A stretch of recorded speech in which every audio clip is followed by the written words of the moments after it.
தமிழ்நாட்டின் உட்கட்டமைப்பை உலக தரத்திற்கு உயர்த்தியது பாஜக அரசுதான் என கூறியுள்ள நயினார் நாகேந்திரன், கடந்த 5 ஆண்டுகளில் தமிழ்நாட்டின் எந்த துறையிலும் வளர்ச்சி ஏற்படவில்லை எனவும், திமுக ஆட்சியில் வளர்ச்சி என்றால் அது கஞ்சா புழக்க மிகுதியானதுதான் எனவும், கூட்டணியில் சீட் வாங்குவதற்காக மட்டுமே காங்கிரஸ் கட்சி இயங்கி வருகிறது எனவும் கடிந்துரைத்துள்ளார்.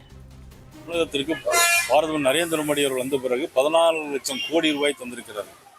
சாலைகள், பாலங்கள், விமான போக்குவரத்து. நான் பல நேரங்களில் பேசியிருக்கிறேன். ஒரு நாடு முன்னேற வேண்டும் சொன்னால் அந்த நாட்டினுடைய கட்டமைப்பு வசதிகளை மேம்படுத்த வேண்டும்.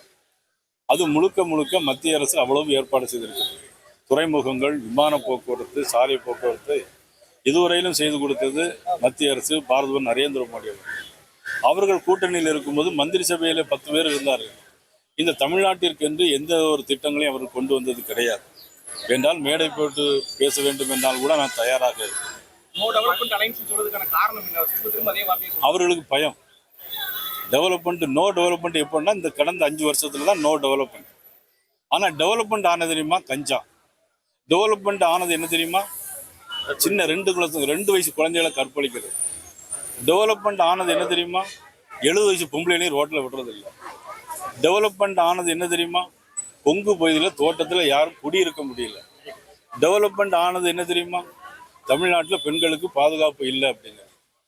இதுதான் டெவலப்மெண்ட் ஆனது தமிழ்நாட்டில். இதை தான் முதலமைச்சர் நோ டெவலப்மெண்ட்னு சொல்றாரு.